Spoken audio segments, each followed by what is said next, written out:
E quando você faz uma amizade no esporte, o que eu percebo é que essa amizade dura muito tempo, né? Dura bastante tempo.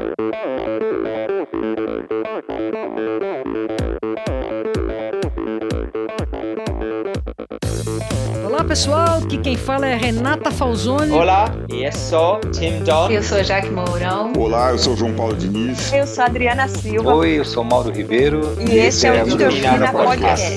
Valeu, até mais! Sou Michel Bogli e aqui no Endorfina Podcast você conhece as histórias e opiniões de triatletas, corredores, nadadores e ciclistas, profissionais e amadores. Descubra quem são e o que pensam os seres humanos que vivem o esporte e são movidos à endorfina.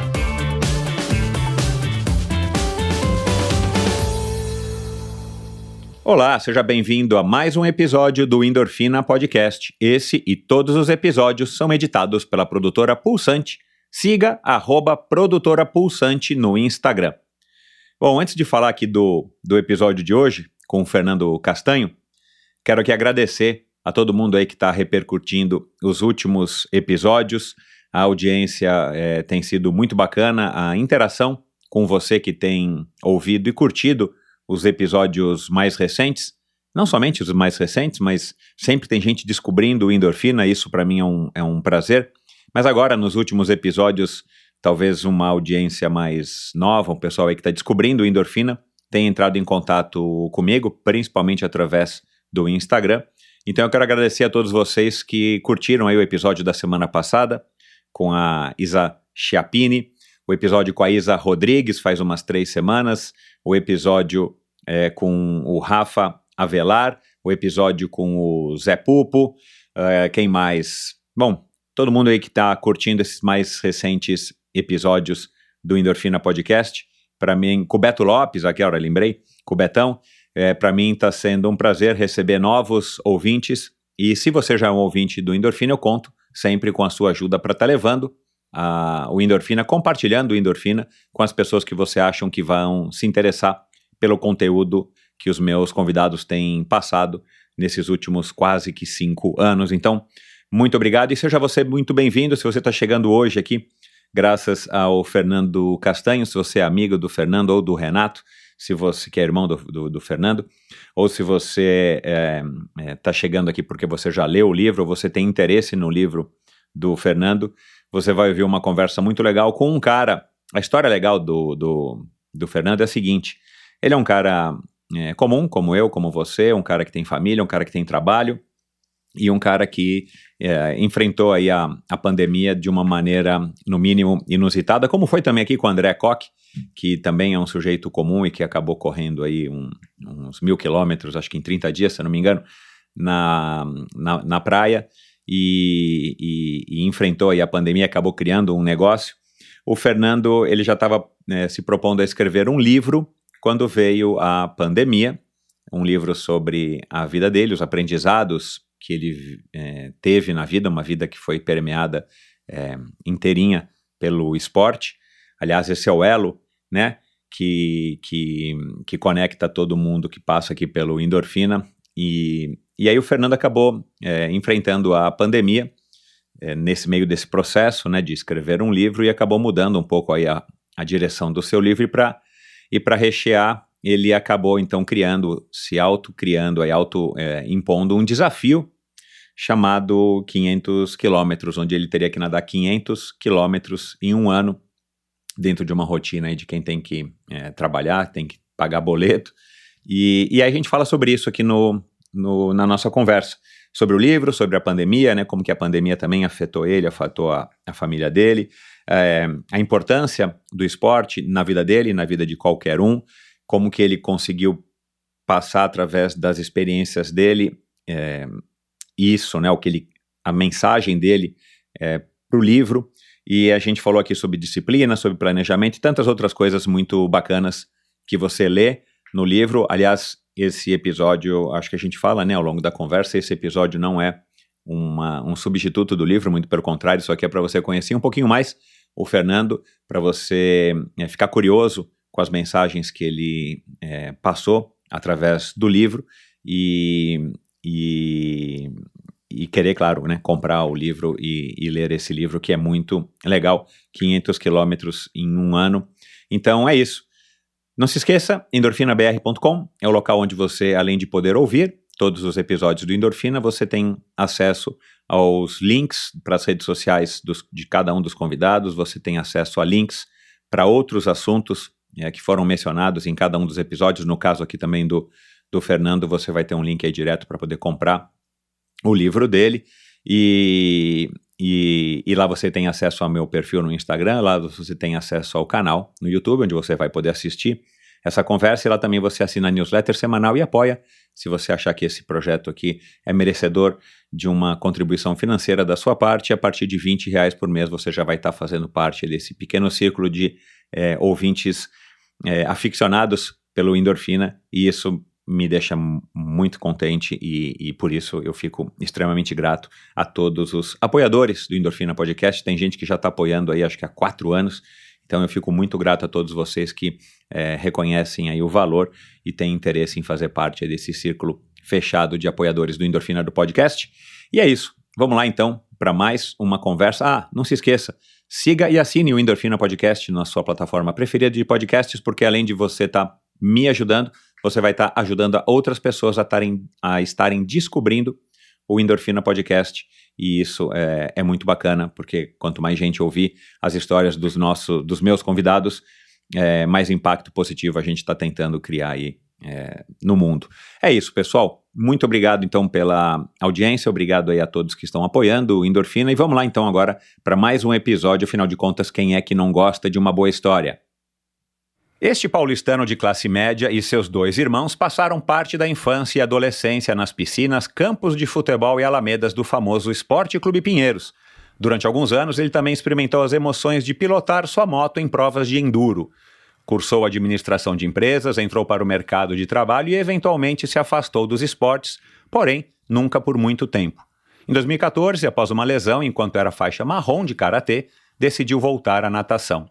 Morando em Brasília à época, foi incentivado a deixar os limites da piscina para de tempos em tempos nadar no Lago Paranoá. A experiência foi super positiva e despertou nele o interesse pelas águas abertas.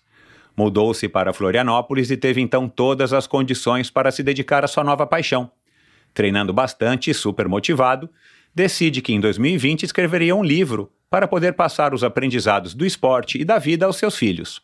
O pano de fundo do livro seria o desafio de nadar 500 quilômetros em um ano. Veio então a pandemia, paralisando a tudo e a todos, tornando sua missão ainda mais complicada. Após um ano super esquisito, muitas horas com a cabeça dentro d'água, o desafio foi concluído e o livro publicado. Conosco aqui hoje o nadador, pensador e escritor, pai da Chloe, do Nicolas e do Beni, direto da calorosa São José do Rio Preto, Fernando de Arruda Castanho. Seja muito bem-vindo, Fernando. Obrigado, Michel. É um prazer falar com você. Eu te conheço há bastante tempo lá do Clube Pinheiros. Pois é. Fazia tempo que a gente não se via. Pois é, cara. Que bom que você me procurou. Obrigado. As redes sociais e o Endorfina, né, tem colaborado muito aí para que eu reencontre pessoas que conheci e tive contato aí há muitos anos, principalmente no Esporte Clube Pinheiros, né, onde eu também passei parte da minha adolescência, infância e adolescência. E vai ser um papo legal, principalmente, claro, por todos esses últimos 2 anos aí que você viveu e que todos nós vivemos aí de pandemia, mas o seu livro, e esse vai ser o assunto principal aqui. Mas tá tudo bem aí, cara, com você, com a Sabrina, com seus filhos? Tudo jóia. Recém-mudado, né? Cheguei em São José do Rio Preto recém-mudado efetivamente, viajei bastante de carro, até tem uma história engraçada. Eu vim de Maceió. Foi de carro de Maceió para aí? Sim, 2.400 quilômetros, porque meu filho veio de avião com meu sogro.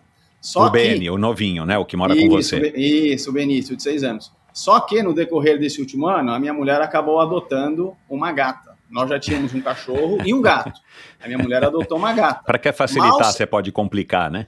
Mal sabíamos que ela estava grávida e teve 3 gatinhos. Verdade. Então, acabou doando 2 e ficou com um que o meu filho se apaixonou, que se chama Biscoito.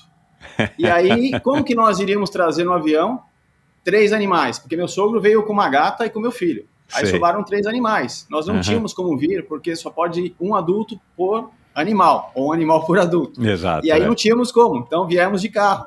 Então 2.400 quilômetros com 3 animais no carro é desafiador. Quanto tempo que você fez, só por curiosidade? 3 dias. 3 dias. Caraca, 3 meu. dias.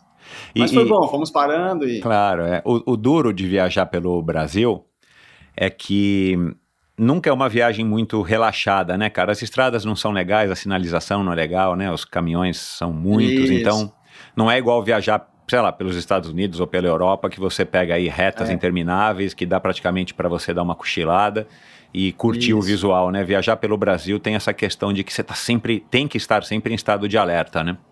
E como as chuvas recentes, as estradas de Minas Gerais estão terríveis, muito buraco. Então era o dobro de atenção.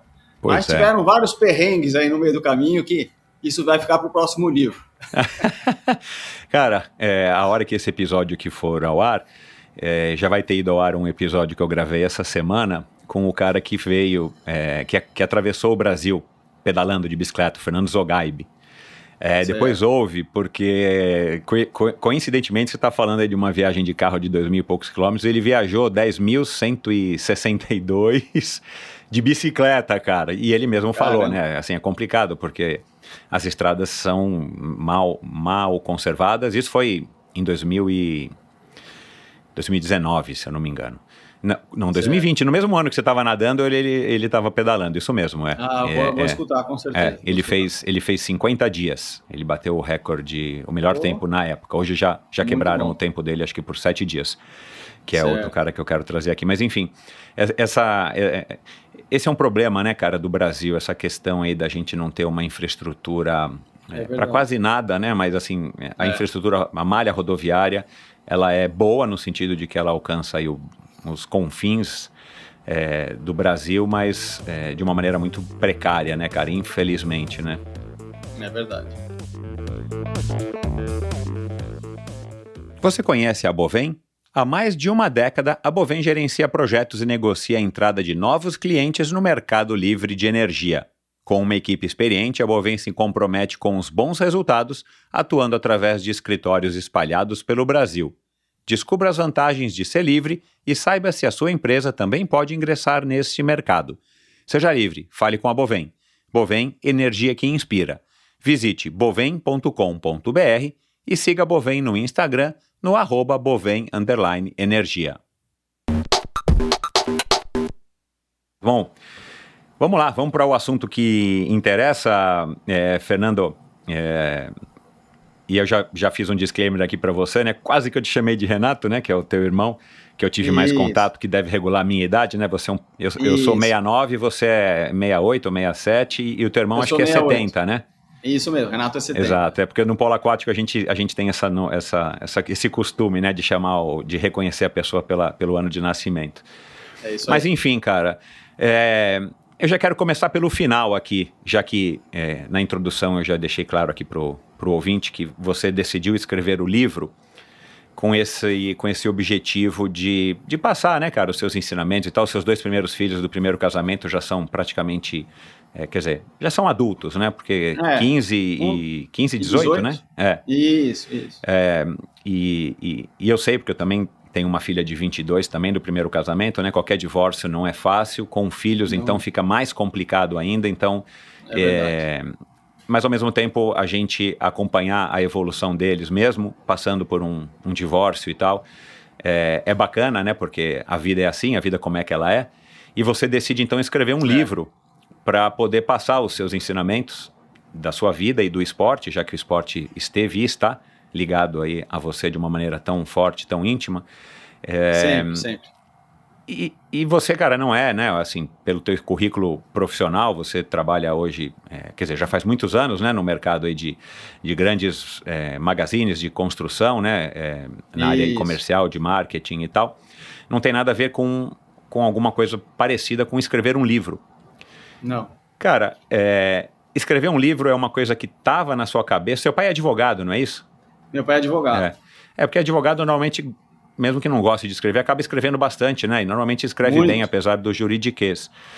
Muito. Isso é uma coisa que você herdou do teu pai? Você tinha esse sonho de né, escrever um livro? Como é que é? Plantar uma árvore, escrever um livro e ter um filho. E ter um filho, né?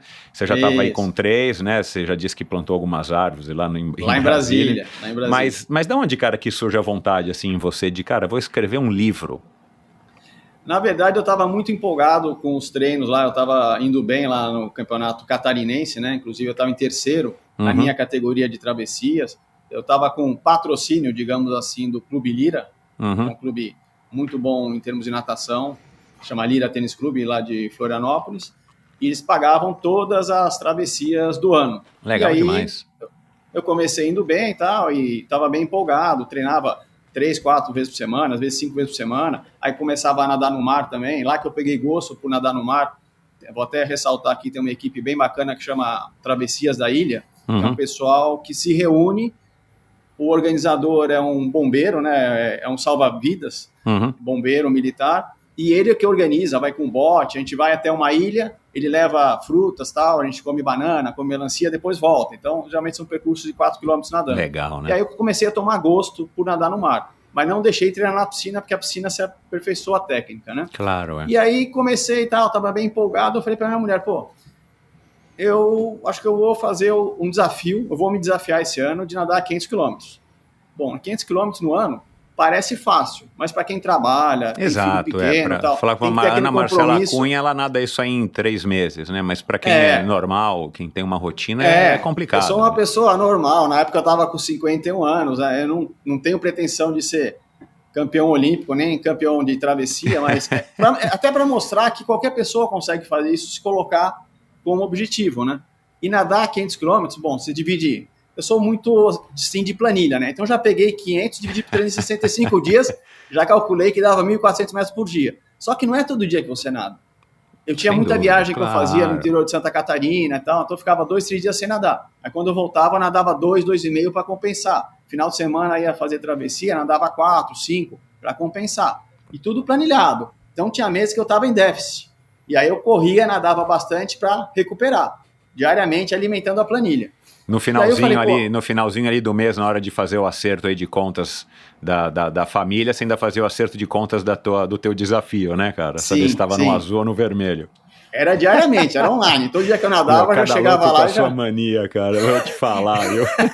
Já chegava lá e já preenchia. E aproveitava, à noite, depois que meu filho estava dormindo, eu aproveitava para escrever. Aí eu escrevia relatos do dia, relatos do momento.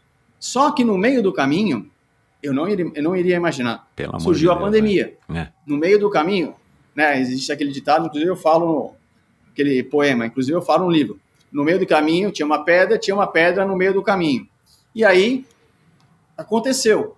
Só que eu tinha me proposto a cumprir esse objetivo. Era uma meta que eu tinha traçado para mim de nadar 500 km. Eu cheguei a nadar, Michel, mais de 50 km amarrado. Numa piscina pequenininha. No meu prédio, uma piscina de 10 metros. Durante o inverno, gelada, mas gelada, porque não tinha aquecimento. Lá em Florianópolis, no inverno, eu descia com touca, uma touca de neoprene, grossa, eu tive que comprar, porque a cabeça começava a latejar. E eu tinha feito, quando começou a fechar a piscina, começou a fechar a mar, eu não tinha onde nadar. Aí eu conversei com a síndica do meu prédio. Obrigado, Vildes. Abraço. Conversei com ela. Cara, porque não é todo meu. Aqui no meu prédio não tem piscina, mas, não dava para usar nem o banquinho lá para ficar esperando o Uber na portaria, não dava para usar. Conversei com ela, expliquei que eu estava em terceiro no campeonato catarinense, que eu não poderia parar, que eu não saberia quando eu ia voltar. Falou, tudo bem, mas nada antes das 7. Beleza, a piscina era um pouco distante, ótimo. Assim. Antes das 7 já estava na água, direto nadando. Um pouquinho antes de fechar o clube, eu falei, deixa eu pegar meu tempo aqui. Aí eu peguei meu tempo. 200 metros, eu calculei 3,30, vai, nadando tranquilo. 500 metros, deixa eu roubar para mais, 10 minutos. E aí eu me baseava nisso. Isso.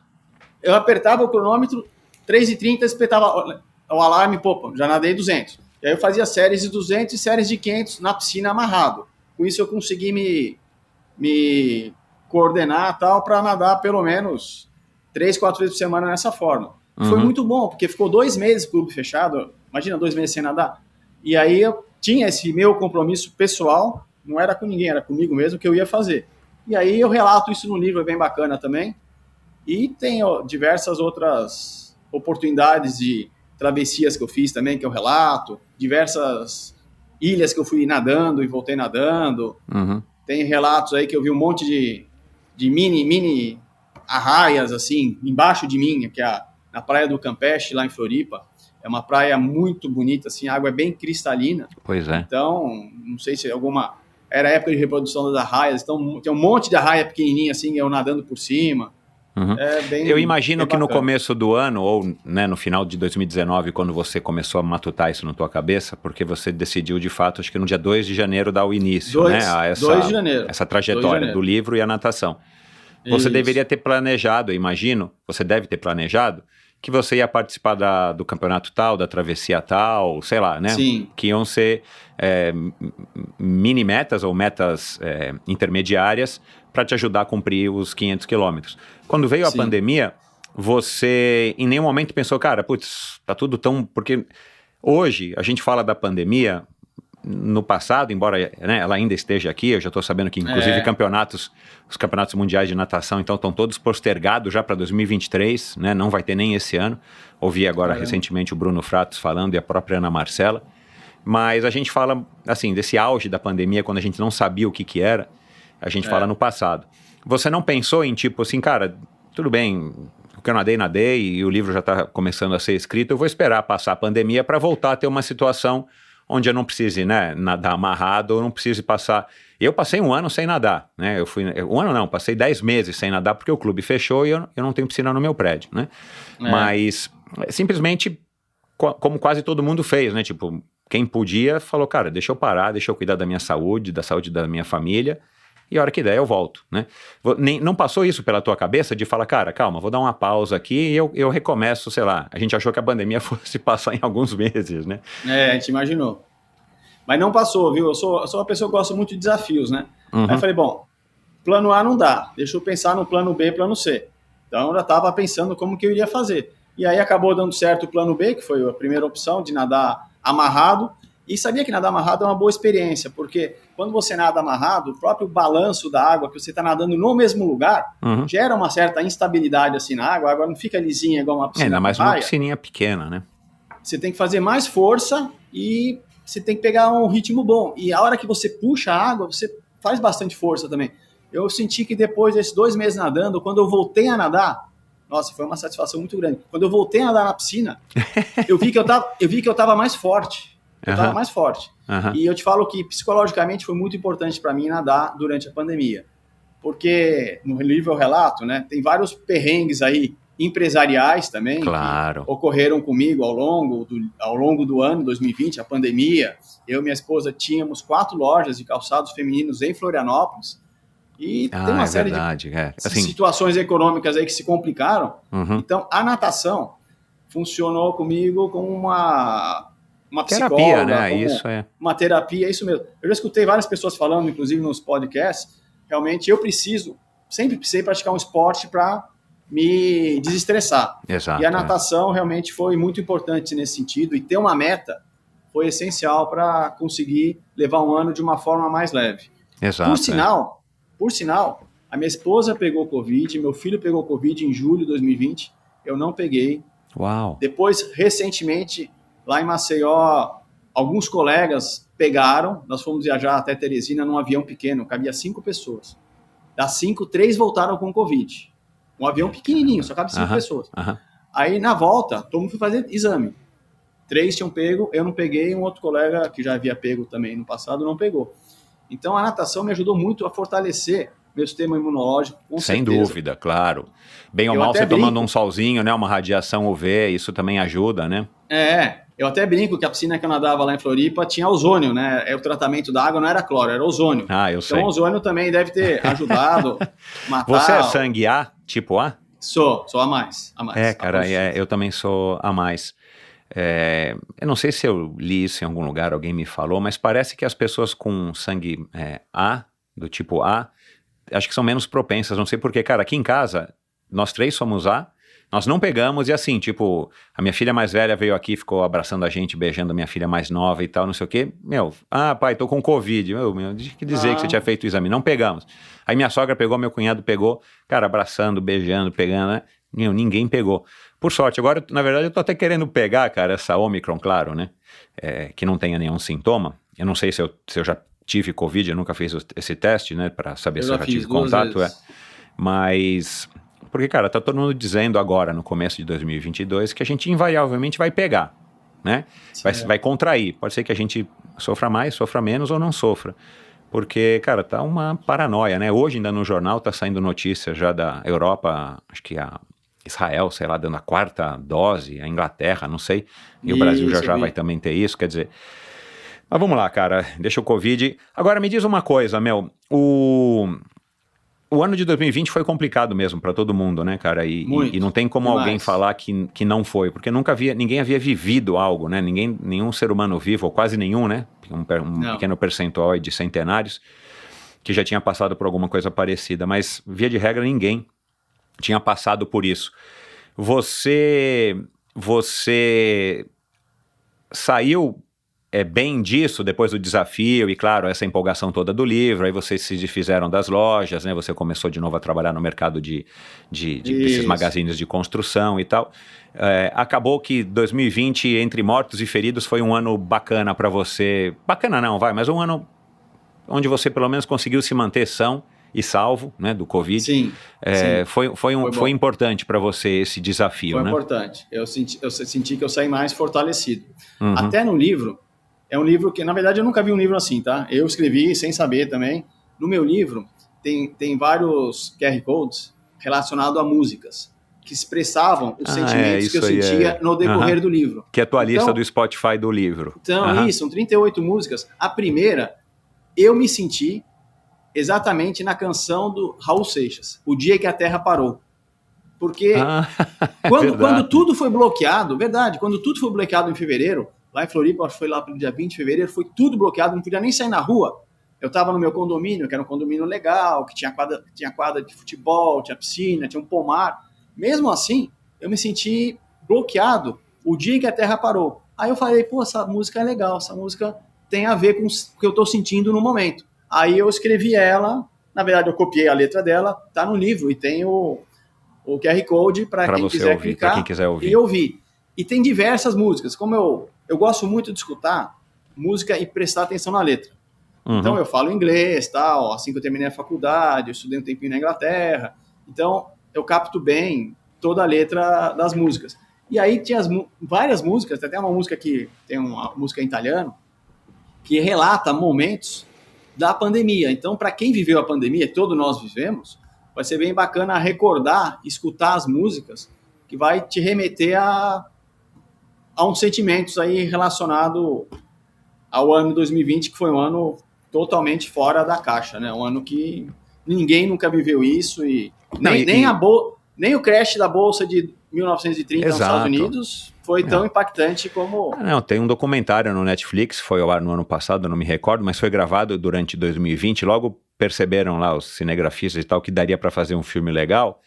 Cara, eles mostrando o planeta, inclusive as grandes cidades, durante o auge da pandemia. Então, assim, as ruas desertas, né? Como é que os animais começaram a invadir. Eu não lembro agora o nome. Cara, é uma coisa que a gente vai se lembrar, bizarro, né? Mas assim, a gente, porque você se lembra, sei lá, do dia do nascimento dos teus filhos, de coisas importantes para você. Mas uma lembrança coletiva, esse vai ser tipo 2011, setembro de 2001, né? Não, 2011, né? 2011. 2011, Não foi 2011, cara. Que ano que foi o atentado? Nossa senhora, não tô...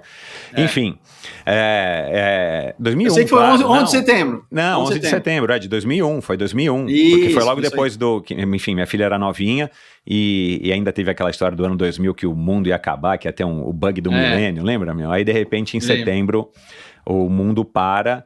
E, cara, eu lembro direitinho onde é que eu tava, né? Agora a pandemia foi muito mais marcante e a gente vai lembrar não de um dia, de um momento, mas a gente vai lembrar de um ano, o que não aconteceu, o que aconteceu nesse ano que já parece muito distante de 2020. Agora, eu ia tocar mais pra frente nesse assunto da música, Mas você chegou a nadar ouvindo música? Não, né? Ainda mais no mar, né? Acho que não dá muito certo. Não, na verdade eu já até tive. Há muito tempo atrás eu tinha aqueles fones de ouvido com música e tal, mas eu não curti muito, sabia? Nadar é importante você estar focado no que você está fazendo. E nadar no mar ainda mais, você consegue escutar, tipo um jet ski, mais se aproximando. Não, sem dúvida, sem dúvida. Pelo som, dentro da água mesmo, você consegue sentir se tem uma embarcação. Exato. Tal. E nadar no mar requer muita atenção, porque eu sempre nadei de touca no mar, apesar de não precisar. Eu sempre nadei de touca no mar para sinalização. Exato, não uma touca preta, né? Claro. Não, uma touca colorida, vermelha, amarela, e sempre com uma boia sinalizadora atrás também, para a embarcação ver. Isso era legal. Lá em Floripa, inclusive, o pessoal brincava que seguia a boia verde, né? Porque a minha boia era um verde fluorescente. E geralmente, como eu sou muito competitivo, mesmo em treino, eu gostava de chegar em primeiro.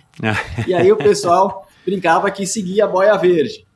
E foi bacana. Esse período lá em Floripa foi muito bom. Fiz bons amigos, até hoje eu tenho contato com o pessoal. E o esporte, Michel, você até comentou sobre o esporte no início.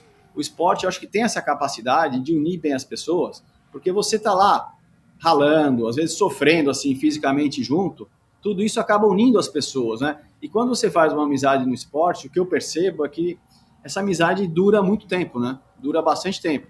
Assim como no Exército, porque eu fiz CPOR em 87. Até hoje eu tenho mais de 300 amigos, que a gente se relaciona pelo WhatsApp e tal, porque você cria uma união, você cria uma amizade, porque é um ano muito intenso, né? O ano do Exército. Muitos acampamentos de sobrevivência. Você acaba, entre aspas, sofrendo junto, amadurecendo junto. Isso cria uma união, cria um laço. E o esporte, eu acho que é a mesma coisa. Você eu conheço há muito tempo. Eu sei que você nadava muito, corria muito e tal. A gente chegou a treinar um tempo junto lá com o Alberto, que era técnico do triatlon lá do clube, mas eu só fazia parte de natação. Meu irmão fazia um pouquinho de triatlon. E isso acaba unindo, né? Então, você encontra uma pessoa 20 anos depois, 10 anos depois, tem sempre um papo. Por exemplo, eu cheguei aqui, primeira coisa que eu fiz, São José do Rio Preto, fui procurar a piscina. Dois dias depois, eu já estava sócio do automóvel, Rio Preto Automóvel Clube, que tem uma piscina bacana, uma piscina bem old school, assim, que me remete muito à piscina externa do Clube Pinheiro. Que é muito parecida, uma piscina de 25 metros. Piscina, a siberiana, ela deu uma modernizada, né? Não sei quanto tempo faz que você não nada lá, mas a piscina de 25, a piscina do Polo, cara, tá igual. Até o trincado nos azulejos é o mesmo, cara, só que ela agora é aquecida. Aquela de 25 metros. Exato. Então me trouxe uma coisa assim de déjà vu e tal, bem bacana. E no primeiro dia que eu fui treinar, tinha 2 masters também, que nadaram do meu lado e tal. Aí encerrou tal treino, a gente começou a conversar. Várias pessoas conhecem o William, que foi meu técnico no Pinheiros, o Adolfo, o Mineiro. Até um deles me falou que o Mineiro era recordista brasileiro, ele chegou a alguns centésimos segundo do recorde do Mineiro. Então você acaba já tendo um assunto, né? E acaba criando já uma amizade rápida, assim. É bem bacana esse relacionamento com o esporte. O esporte eu sempre fiz, né? Sempre fiz. Eu até te falei que eu fui da seleção de futebol do Clube Pinheiros. Natação, eu te confesso que eu nunca fui assim campeão brasileiro, campeão paulista. Eu treinava para tentar pegar os índices para poder competir, mas nunca fui um destaque, mas eu sempre gostei. Até tem um ditado, eu me lembro bem, quando eu fui promovido para o treino do William, né, que o William era o treinador da equipe principal, eu treinava com uma equipe secundária, digamos assim. Aí eu fui treinar com o William, que era o cara fera lá. Claro. Aí meu pai me falou, né? Antes, rabo de leão que cabeça de rato, né? Então, melhor ser o último dos melhores do que ser o melhor dos piores. Claro, claro. E com o William eu acabei me desenvolvendo bastante. Corria lá pelas alamedas do clube, treinava bastante. Em época de campeonato paulista, tinha que acordar às 5 da manhã, treinar, ir para a escola, depois da tarde treinava de novo.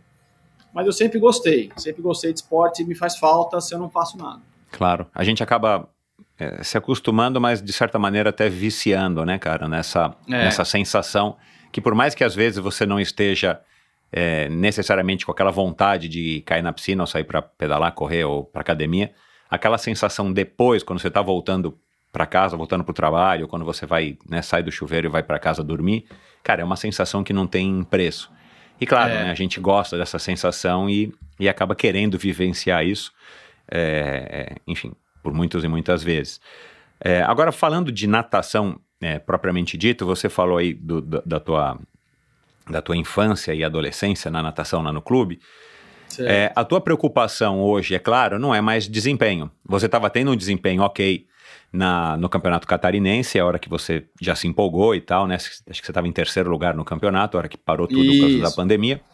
A tua preocupação nos 500 quilômetros também não era cumprir esses 500 quilômetros treinando e se desafiando para fazer sempre tempos bons. Você caía na água para uma natação normal. Tinha dia que você não fazia nenhum tiro, ainda mais no mar ou, sei lá, nadando amarrado. Mas tinha dia que você fazia série e tudo mais. Mas a tua preocupação nunca chegou a ser tipo, não, eu vou nadar 500 quilômetros em menos de 50 dias, ou sei lá, quantos dias nadados, sei lá, 50 não, muito pouco. Mas enfim, como é que era essa tua relação com o seu desempenho, não a performance, mas o seu desempenho na água? O meu compromisso comigo mesmo era fazer no ano de 2020. Então, eu estava comprometido, né, a finalizar isso dentro do prazo. E aí surgiram, né, alguns imprevistos, como a própria pandemia e tal, mas eu fui treinando e mensalmente eu fazia um balanço. Opa, eu estou 8 quilômetros abaixo do que eu teria que ter nadado esse mês. Aí o mês seguinte, consegui recuperar uma parte. Até quando eu consegui um superávit, né? Aí quando eu consegui um superávit, eu fiquei um pouco mais confortável. É que às vezes eu viajava, ficava 2, 3 dias sem nadar. Eu ia para a Serra Catarinense, visitar loja em Lages, loja às vezes em Joinville, e tinha 2 lojas em Floripa. Aí eu tinha que me adaptar. Mas durante o ano todo eu sempre tinha essa preocupação. Não, eu vou nadar hoje? Não, hoje eu não vou nadar, mas amanhã eu nado, depois eu nado, aí outro dia eu não nado. Até não nadava todo dia, para também não forçar muito o ombro, né? Que foi um ano que eu não fiz musculação, eu só nadei. Então foi um ano que eu só nadei. Uhum. Aliás, 2 anos que eu só nadei, né? 2020 eu só nadei e 2021 eu só nadei. Só que em 2021 eu só nadei no mar. Em 2020 eu nadava muito em piscina, eu treinava, né? A equipe do Lira Tênis Clube, do Masters, eles têm os nadadores top na equipe Masters, que eles são top 10 FINE. Ou seja, eles estão entre os 10 melhores do mundo na categoria deles e na prova que eles fazem. Então tem um cara lá que estava entre top 10 FINE, 100 metros peito. O outro 100 metros crawl. Senhores, tal. Eu sou mais novo que a maioria deles. Senhores tipo de Jamadruga, né? Que eu já gravei aqui, que ele é mega campeão da FINE, né, cara? Você fala, meu... eu tenho um ouvinte do Rio que nada com o Djan, fez revezamento, é campeão também da FINE e tal. Cara, eu converso de vez em quando com o Flávio, aliás, se o Flávio estiver ouvindo, um abraço aí, Flávio. Cara, mas assim, Djan Madruga nadando Master, cara, é piada, né, cara? Pra gente que, né, pelo menos pra mim, eu nunca fui nadador, eu fui jogador de polo aquático. Cara, não dá, né? Não dá pra você querer se meter a besta. Mas eu tinha séries fortes lá, que eu fazia com o pessoal, então era bem legal, né? Incentivava bastante. Exato. Às vezes eu nadava até em piscina de 50, que tinha uma piscina de 50 lá, que a gente ia treinar no sábado. Então foi bem desafiador, assim, e consegui evoluir muito na natação, bastante. E fiquei bastante incentivado pelo próprio clube pagar minhas nem tanto pelo valor, né, mas é legal, você se sente recompensado, né, reconhecido, cara. Quem que não gosta disso, né, cara? Claro. Foi bem bacana, bem bacana. O Fernando, e desde a época ali da nossa infância, adolescência no Clube Pinheiros para hoje, claro, tudo mudou no mundo, o esporte mudou muito aqui no Brasil, se desenvolveu, né, quase que em todas as modalidades, e a gente não tinha, pelo menos não era do nosso conhecimento, essa cena toda desses desafios e dessas maratonas aquáticas, né, cara, porque eu não sei se você se lembra daquela época que tinha na época era um senhor, né, que ele devia ter menos da nossa idade hoje, mas a gente achava que era um senhor, que é o Edmundo Foschini. Não sei se você se lembra. Bem magro. Eu nadei com o Fernando Foschini. Não sei se é parente, mas o Fernando Foschini foi campeão brasileiro. Ele mora em João Pessoa, já faz uns bons anos. Não, então não. E naquela época, ele era um senhor bem magro, assim, até que lembrava mais ou menos assim o Raul Seixas, com uma barbona e tal. Nariz assim afunilado. E ele nadava prova já de 100 quilômetros, de 200, de 300 quilômetros, descendo o rio abaixo e tal. E eu lembro que eu tive um contato e uma amizade com ele naquela época, e eu consegui reencontrá-lo através de um outro convidado, nadador, e já gravei com ele aqui no Endorfina. Você vai gostar de ouvir o episódio com ele. Inclusive o Igor de Souza, que também já esteve no Endorfina, participou de algumas competições, bem mais jovem do que o Edmundo, mas participou de algumas competições, inclusive uma foto que o Igor me mandou, era o Edmundo no topo do pódio, acho que do Campeonato Paulista de Águas Abertas ou de Maratonas Aquáticas, uma coisa que parece que não existe mais hoje, e o Igor de Souza em terceiro lugar, alguma coisa assim, mas garotinho. Mas naquela época, de qualquer maneira, a gente não tinha nem no Clube Pinheiros, com exceção do Edmundo Foschini, conhecimento disso, e não era uma coisa popular, né? Não é. Como foi naquela época a maratona, né? As maratonas chegaram ao Brasil e tudo mais.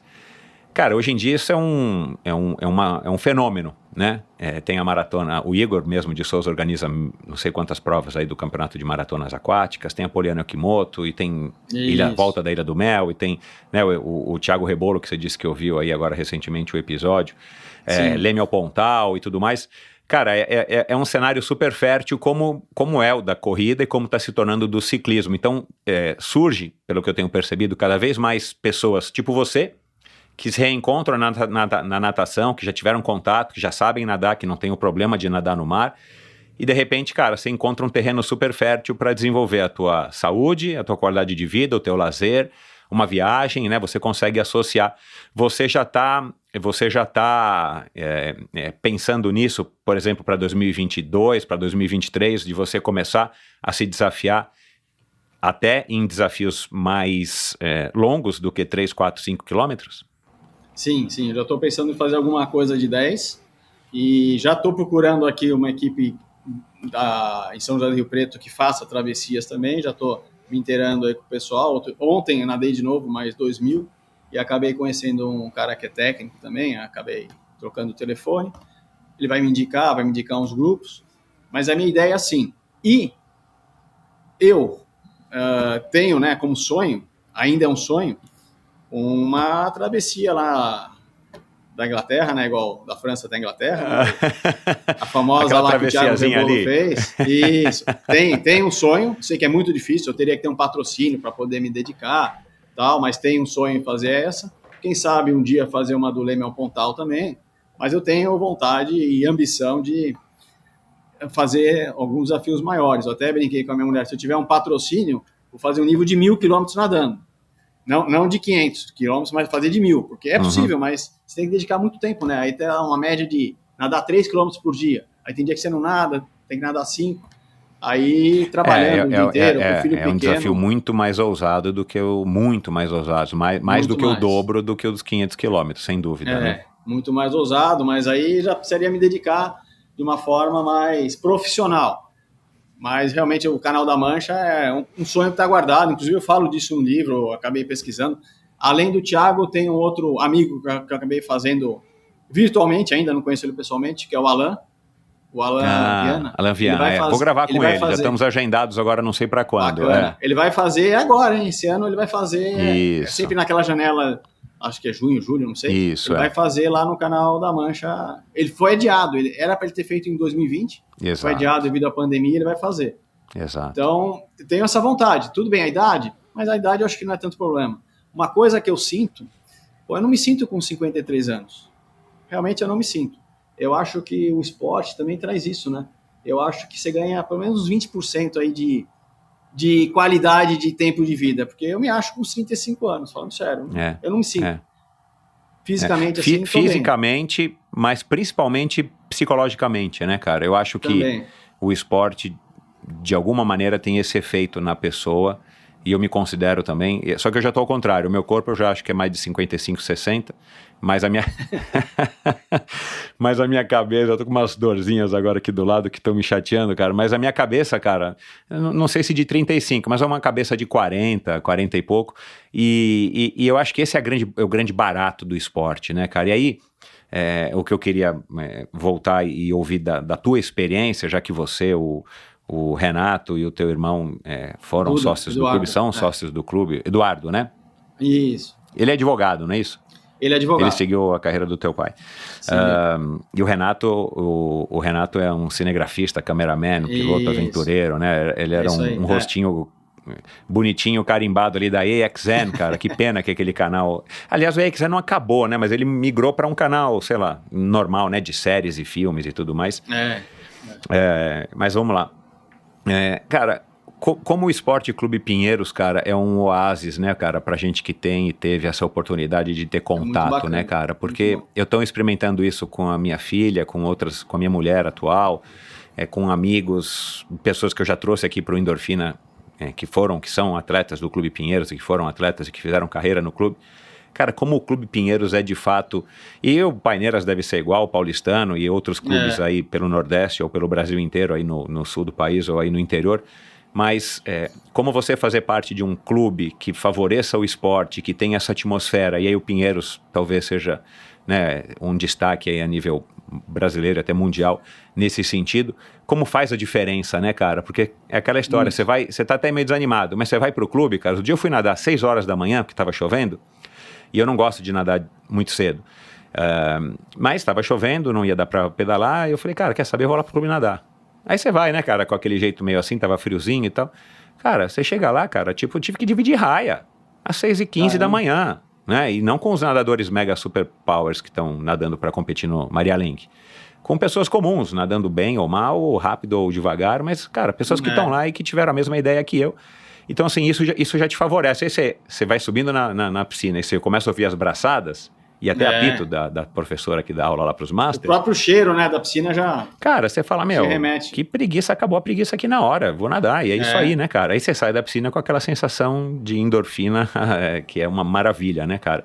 Mas o Pinheiro se proporciona isso. Você também tem essa mesma sensação? Os teus irmãos têm, o Renato especialmente, né, que trabalha com isso, com essas coisas de aventura todos meus irmãos, e tal. Pra você ter uma ideia, todos meus irmãos nunca fumaram, né? Até pensando numa vida mais saudável, porque meu pai sempre fumou. O meu pai, ele foi saltador do Clube Pinheiros, ele fazia saltos ornamentais, junto com o Fiore, o pai do Sim, Fiore, claro. foi um grande saltador, meu pai Felipe. saltava junto e tal. O meu pai chegou a ser presidente do conselho do Clube Pinheiros. Ele foi aqualouco também? Foi, ele fazia também. E meu pai também foi faixa preta de judô, tal, pelo Pinheiros, então ele sempre gostou muito do esporte e acabou transmitindo isso para os filhos. Tanto quando a gente fazia enduro, que eu te falei que eu tinha patrocínio, ele ia junto, ele participava junto. Na época, ele era mais velho, ele tinha uns 40 anos, eu tinha uns 15. E ele participava junto, tá? Sempre incentivou bastante a gente, foi bem bacana essa parte. E o clube, realmente, a atmosfera propiciava isso, né? Pois é. É um clube muito bom, muito seguro, sempre foi inovador em termos de treinamento, Pena que eu não nadei muito na piscina coberta, porque na minha época eu treinava na piscina de fora e na Sibéria, né? Sibéria, para quem não conhece, é aquela piscina do Clube Pinheiro de 50 metros que não tinha aquecimento. Então, a gente chamava ela de Sibéria porque era muito fria, muito fria. Cara, e o que você procurou passar no livro, né? Você não precisa aqui agora abrir um capítulo do livro, mas assim, o que você já reconheceu e que você conseguiu passar para o livro? Já que o livro acabou se tornando um projeto muito maior do que simplesmente passar para os teus filhos os seus ensinamentos, você está compartilhando da mesma maneira que você está compartilhando um pouco aqui conosco, então assim, o livro transcendeu a natação, porque eu já ouvi num outro podcast você falando, né, cara, que aí você narra o começo da pandemia, as primeiras mortes, o que estava se passando no mundo, o que estava se passando na tua cabeça, acaba que pelo que eu entendi, eu não li ainda o livro, né, preciso comprar e ler, mas o livro acaba sendo uma fatia, né, um relato, um retrato do ano de 2020, sob a sua ótica, com as suas experiências, com reflexões, e com esse pano de fundo do esporte, da natação particularmente, costurando tudo isso. Então não é um livro só para os seus filhos lerem ou para quem curte a natação, muito pelo contrário. Não. É um livro para todo mundo poder tirar alguma inspiração, algum aprendizado e poder refletir sobre aquele momento que você e o mundo estavam passando. Você acha que o livro ficou mais interessante por conta da pandemia ou você acha que ele acabou também pendendo mais para um lado mais introspectivo, né, dos teus próprios desafios pessoais, de estar passando por aqueles momentos, aqueles dias e meses e semanas bizarros, né, cara, que a gente passou. Eu lembro direitinho, já falei isso aqui, eu tive a impressão, que eu não sou um cara assustado, assim, não sou um cara medroso, não sou um cara que me apavoro fácil. Mas, cara, a gente tinha a impressão, ainda mais com criança pequena em casa, né? A minha filha é um pouquinho mais nova do que o Benício. Cara, que a gente ia sair na rua, o Covid já tava na esquina, na hora que você saísse, ele ia pular de uma árvore no teu pescoço e você ia morrer. A verdade, eu tinha isso nítido na minha cabeça, cara. Tanto é que eu continuei fazendo esporte, pedalar pelas ruas, já que tava tudo fechado, Mas, cara, eu saí para pedalar às 4 horas da manhã e de máscara. Falei, cara, não vou querer ir num lugar onde tem mais do que 2 pessoas por quilômetro quadrado, né? O livro ficou mais interessante? Ficou interessante de uma maneira diferente? Como é que você avalia isso? Com certeza ficou mais interessante, porque o pano de fundo realmente é a natação. Não a natação, mas eu me propor a fazer uma meta, no caso esportiva, e cumprir. Isso serve tanto para metas empresariais, eu venho muito tempo trabalhando com empresas grandes, e também meta de vida. E o Covid foi adicionar uma dificuldade que era imprevisível. Quem faz um planejamento estratégico, qualquer empresa que faz um planejamento estratégico, não imaginaria um evento como esse. E assim como na minha vida, eu não imaginaria um evento como esse. Eu sou uma pessoa que eu gosto de fazer planos futuros. Pra você ter uma ideia, eu tenho uma planilha também, que eu tenho minha meta pessoal até 10 anos para frente.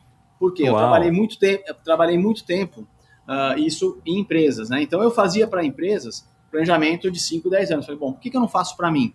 Então eu adaptei o Balance Scorecard, que é uma metodologia bem conhecida para empresas, adaptei ao lado pessoal. E ficou tão bacana que uma vez eu fiz um curso de coaching em Brasília, aí expliquei para a coach que estava dando o curso, aí mostrei para ela, falou, pô, que bacana, passa para mim que eu quero fazer alguma coisa parecida com a minha vida.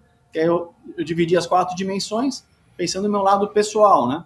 Família, a parte financeira, a parte de trabalho, a parte de saúde, eu transformei para o meu, e eu fiz esse planejamento. Só que quem imaginaria uma pandemia? Eu nem sabia o que era pandemia, né? A gente nunca tinha estudado esse termo. Exatamente, né? Exato.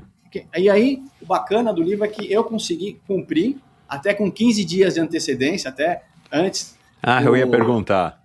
Antes do final do ano, eu fiz questão de comemorar isso nadando na Ilha do Francês, lá em Floripa. Quando eu rompi a barreira, eu te falo que eu chorei dentro do óculos de natação, porque foi tão emocionante. Vou tomar um café.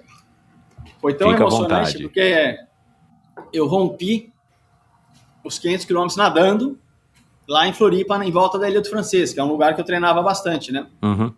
E com 15 dias de antecedência e tal. E passou na minha cabeça um filme do ano todo. Então o óculos ficou embaçado, realmente. Eu tive que lavar o óculos, porque dá uma emoção muito forte. Pô, eu sobrevivi, né? 2020, todo mundo pensava isso. O simbolismo do ano de 2020 foi muito forte, acho que para todo mundo, né, cara? Mesmo, infelizmente, as pessoas que tiveram, de fato, perdas irreparáveis, né? Mas isso, você teve que mudar de trabalho, você teve que repensar, você teve momentos de aflição. E uma coisa boba, né, cara? Sair na rua e se movimentar e ver pessoas que pode parecer bobo, cara, mas, teve muita gente que deu uma pirada, quer dizer... cara, foi um ano, né? Foi um ano, assim, que é o que eu digo. Eu acho que a gente teve o privilégio e a falta de sorte de ter vivido isso. Mas como a gente não escolheu, né, a história da pandemia, cara, vamos tentar aproveitar os melhores ensinamentos disso, né? Então, cara, é uma coisa, de novo, que a gente vai contar para os nossos netos, que a gente vai lembrar, né, nossos filhos pequenos, um Beni, você vai chegar um dia e vai falar para ele, Beni, lembra? Porque talvez ele nem se lembre tanto, né? Apesar de ter ido para a escola de máscara, de ter tomado vacina, de ter visto, né, e aprendido que o coronavírus... Ficou um ano sem escola, o moleque ficou um ano sem escola. Igual a minha filha, né, ficou fazendo aula remota, quer dizer...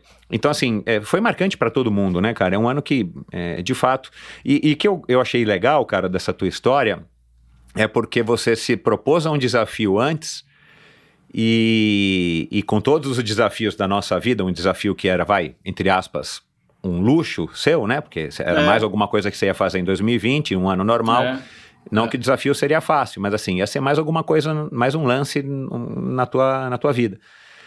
E você resolveu continuar com ele, né? E fazer as adaptações necessárias e tudo mais. Mas ao mesmo tempo eu identifico que, cara, pelo fato de você ter esse desafio, você acabou provavelmente se apegando nele para, tipo, também te ajudar como se fosse um apoio, né? Não uma muleta, mas um apoio, uma base para você, cara, poder acordar cedo e falar, eu vou já fazer meus 2.000zinho aqui, vou ter ideias pro livro e, cara, vamos lá, vamos resolver o problema da franquia, vou resolver o problema da grana, da família, do dinheiro, da saúde, da máscara. Cara, legal. Eu acabo falando um pouco de política também no livro, tá? Eu lembro, você falou isso. Mas não assim... muito defensor de lado ou outro lado, mas falando de política no mundo, porque não tem como falar de Covid no Brasil sem envolver política, porque infelizmente no Brasil... politizaram no mundo inteiro, né, cara? Assim, foi muito levado pro lado político. Alguns contra, outros a favor, então eu falo disso também, e ficou bacana o livro. Eu te falo que, tanto é que eu escrevi tudo no Word, né? Eu calculei, vai dar umas 300 páginas, porque eu escrevi em letrinha 10, tal, pequenininha, no Arial. Aí o livro, tá até aqui, ó, deu 414 páginas. Caraca, isso porque eu fiz 2 revisões, e uma das revisões eu cortei alguns aspectos políticos mais fortes e tal, que eu falei, não vou falar tanto disso, né, com essa ênfase, porque às vezes é o que eu penso, mas não é que todo mundo pensa. Então eu dei uma amenizada na parte política. Hoje, né, já se passou aí 1 ano depois que você começou a preparar o livro, né, porque o livro foi escrito em 2020. Você acabou de escrever o livro também, mais ou menos com o final do desafio. Você fez 1 ano, né, tipo, eu vou terminar até dia 31 de dezembro de 2020. Sim. Né, a gente está agora falando aí de fevereiro para março de 2022. Você já fez alguma revisão antes de publicá-lo e tal, como você acabou de falar e tal. Mas enfim, hoje, você provavelmente já sabe de cor o que tem aí no livro. Você atualizaria ele, embora ele tenha sido lançado em setembro, né? Ele é recente. Você já faria algum tipo de atualização? Não pelo que aconteceu, porque o livro acabou, né? Eu imagino que o livro tem uma cronologia também que termina em 2020. Mas assim, você teria mudado, ou você pensa em fazer uma reedição mudando alguma coisa, inserindo os aprendizados que por acaso tenham passado despercebido ali na hora de fazer o resumo do livro? Porque também outra coisa, né? Só um detalhe. Cara, você não é aquela coisa de você tá nadando, que eu imagino que você tenha escrito o livro muito nadando, né? Durante a natação, você pensando e refletindo, ainda mais na pandemia, né? Que você estava nadando em águas abertas ou em piscina e tal, amarrado. Mas aí você saía da piscina, você chegava na areia e você anotava ou gravava um áudio no teu celular com reflexões para depois à noite ou no dia seguinte você passá-las para o papel. Como é que foi esse processo? Então, primeiro, se você acha que o livro saiu a contento, ou você precisa ainda incluir coisas que você, por acaso, esqueceu, né, de colocar. Porque é uma coisa, a hora que a obra está pronta, né, cara, você vai remoendo aquilo, aí você começa a ter uma visão sobre aquilo que você já criou, não é uma coisa que você está criando, né?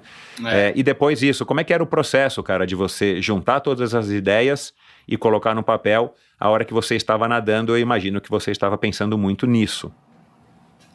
Na verdade, eu não mudaria nada, não acrescentaria nem tiraria nada, porque realmente refletiu o que eu estava sentindo naquele momento, né? Isso e só quem viveu, né, Michel, igual nós vivemos 2020, só quem viveu sabe. O meu filho, ou as crianças que vão nascer agora, eles vão ler isso na história, mas quem viveu sabe. Eu até te falo que daria um bom roteiro para o livro, viu? Porque eu falo desde a primeira morte no Brasil. Para um filme. Isso, para um filme, desculpa, para um filme, porque já o livro está escrito. Daria um bom roteiro para um filme, e porque eu relato desde a primeira morte no Brasil, desde a primeira morte na China, então o negócio, eu não sabia que ia tomar essa proporção. Exato. Eu relato o que eu sentia em relação a isso, as músicas refletem muito isso. Uma coisa que eu acho bacana é que a música é uma poesia que tem um som, né? Então, se você entende a letra da música, ela reflete muito o seu estado de espírito. E pode te animar, ou pode até te colocar para baixo, mas é bem bacana também esse envolvimento da música. Eu não sou músico, não toco nenhum instrumento, não tenho nenhuma aptidão, mas isso aí me fez refletir bastante. Então, não mudaria nada. Na verdade, eu até estou pensando na 500 km 2, ou... Eu já comecei a escrever, mas sem nenhuma pretensão também. E como que eu fazia? Você perguntou como que eu fazia? Depois que meu filho estava dormindo à noite, que a casa estava tranquila, minha mulher estava se preparando para dormir, eu ia para o computador e ficava lá 1, 2 horas, refletindo sobre o dia, tudo que aconteceu no dia e tal, e passando lá meu sentimento, o que eu estava pensando, fazia uma pesquisa também na internet. O meu radar, né? O radar estava muito aberto para tudo que acontecia relacionado à pandemia, relacionado à saúde, relacionado ao mundo, e trazia também alguns insights, até algumas histórias interessantes também que eu escutava, que hoje em dia com o grupo do WhatsApp você recebe muita informação, né? LinkedIn e tal, e algumas histórias muito interessantes, algumas reflexões interessantes que eu recebia. Eu falo, não, vou inserir isso no livro que é bacana, tal.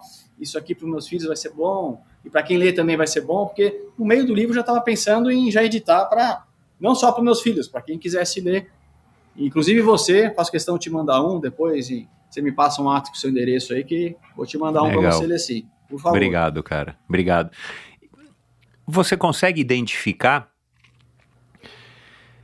nesse ano de 2020 qual foi a principal motivação que você teve para continuar com esse desafio e transformar esse desafio num livro?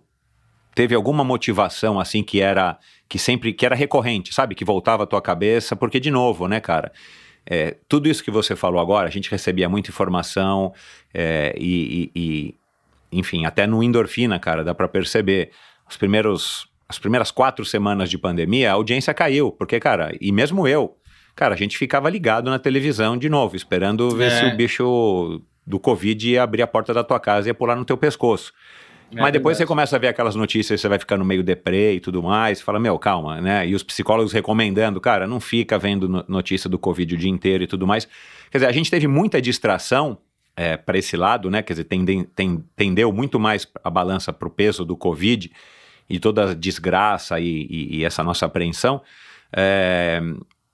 E isso poderia também ter tirado você do foco, tipo assim, cara, eu não vou fazer um livro sobre Covid, não vou fazer um livro também super, né, preto, com a capa preta, só falando de mortes e quantas mortes e como é que isso me afetava, né? Então eu imagino que você tenha tido pelo menos algumas motivações, além, claro, né, de você se manter no prumo, saudável e tudo mais, mas enfim, teve alguma que era recorrente, que se destacava das outras, que vira e mexe, você até apelava para lembrar dessa motivação, tipo, não, cara, não vou agora me abater, cara, puta, sabe, vou seguir firme aqui no meu propósito, assim, tem alguma coisa que se destacava? O meu filho, né, ele é um pouquinho precoce, assim, ele é muito inteligente, vai fazer 6 anos agora, mas na época ele tinha 4 anos. Ele perguntou para mim, pai, o que você vai querer fazer assim no futuro? Falei, Benício, no momento eu quero sobreviver.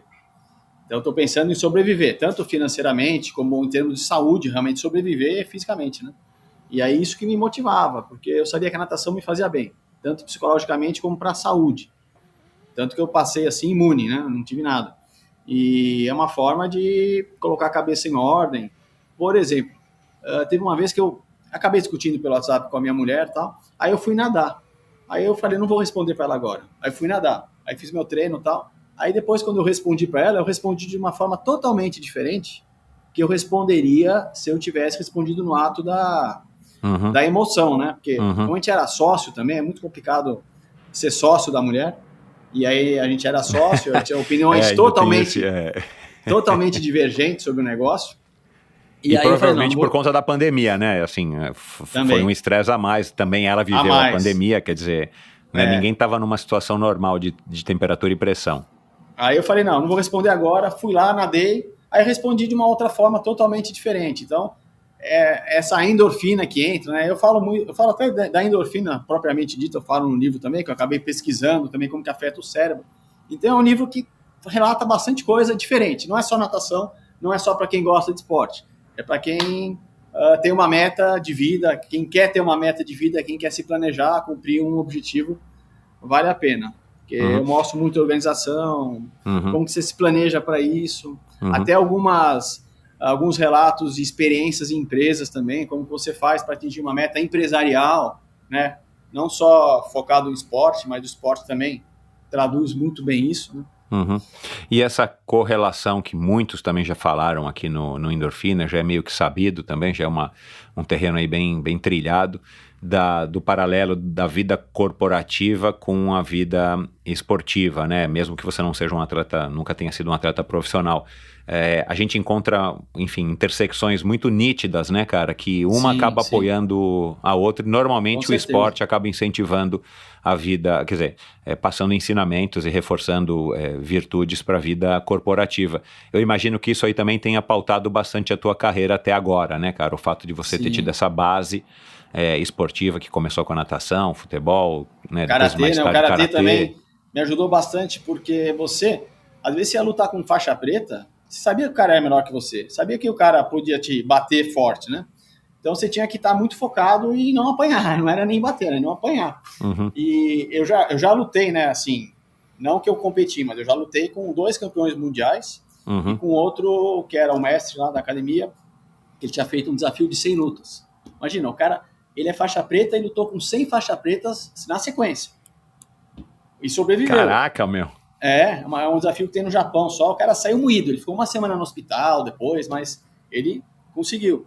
Então, na hora que eu lutar com esses caras, eu sabia que tinha que me defender. Então você aprende que mesmo com medo, você vai com medo mesmo. Mesmo com aquele frio na barriga, você vai e encara o desafio. Então eu sempre fui muito disso. Quando eu ia participar de reuniões e tal, eu falo francês, né? Então uma das empresas que eu trabalhei veio o conselho da França da empresa e eu tive que fazer uma apresentação em francês. Falei, bom, eu conheço o assunto, conheço a língua, vamos embora. Aí fiz a reunião tranquilamente, fiz as apresentações que precisava fazer, até uma piadinha outra em francês eu soltava. Então, isso aí me ajuda muito pro lado profissional também. Essa consciência do esporte. E você tem um autoconhecimento muito grande quando você faz um esporte com mais profundidade, né? Eu não sou atleta profissional, falando novamente, não tenho ambição, mas eu tenho uma história aí esportiva. Não, e você tem claro isso na tua cabeça, né, na tua vida, na verdade, que é essa linha aí do esporte como uma parte importante, um pilar importante dentro da tua rotina, dentro da tua vida. Também foi ao ar aqui um episódio que eu acho que você ainda não ouviu, com a mulher de um amigo meu, que acabou se tornando amiga minha, Maria Eugênia, que relatou mais ou menos isso mesmo, assim, tipo, ela não é uma atleta profissional, nunca foi, muito pelo contrário, mas ela se encontrou no esporte, justamente quando conheceu esse amigo meu, que inclusive era sócio do Clube Pinheiros, agora eles moram nos Estados Unidos já faz muitos anos, mas enfim, o esporte sempre esteve na vida dela e depois relatando isso aqui, ela mesma foi descobrindo que, cara, vira e mexe, ela usava mesmo o esporte em diferentes fases da vida para se manter centrada. E uma das coisas que a Maria Eugênia falou aqui, que é o que eu quero te perguntar aqui, como é que foi para você, como é que tem sido para você. A Maria Eugênia mudou de país, foi para os Estados Unidos, depois dos Estados Unidos mudou dentro dos Estados Unidos, depois voltou para o Brasil e agora recentemente ela voltou de novo para os Estados Unidos. E ela usa sempre o esporte, sempre usou o esporte como uma maneira de estar também se mantendo, mesmo que seja um ambiente completamente distinto. Acho que ela morou em Chicago e, cara, para um brasileiro é duro, né? Você viver o inverno em Chicago e tudo mais, mas ela sempre se manteve firme nessa história do esporte como um porto seguro para que ela se mantesse sã, né? Do ponto de vista da saúde mental e de uma maneira confortável para que ela pudesse enfrentar todo o resto que estava diferente, né? Por mais que o esporte, como ela relatou, né? Tinha dias que ela tinha que correr encapuzada com menos 5 graus e tudo mais. Enfim, você é um cara que mudou bastante, né? Você já falou de Maceió, tem Brasília... Morei em 4 regiões do Brasil, né? Exato, né? Como é que você usa aí o esporte para também agora você acabou de se mudar para São José do Rio Preto, já foi procurar uma piscina, quer dizer, o esporte também ajuda nesse aspecto, né, cara? É uma coisa familiar para você e não importa a água ou a temperatura da água, ou se a água é de ozônio, de cloro ou salgada, pelo menos você tá na horizontal com óculos e dando as suas braçadas para te dar pelo menos um porto seguro ali naquele momento para você poder sair e enfrentar os desafios de estar num lugar novo, né? É isso mesmo? É isso mesmo. Ele acaba, como eu te falei, ele acaba criando amizades também no próprio meio, né? Isso é bem bacana. Uma maneira de se introduzir na sociedade. Sim, se introduzir na sociedade, fazer novas amizades e tal. Tanto que eu tenho amigos de natação de Floripa, de Maceió, que, putz, deixa saudade, assim. Eles fizeram despedida comigo, café da manhã, bem bacana. Legal. Cara, você tem ídolos no esporte? Quem são e por quê? Tem alguns, né?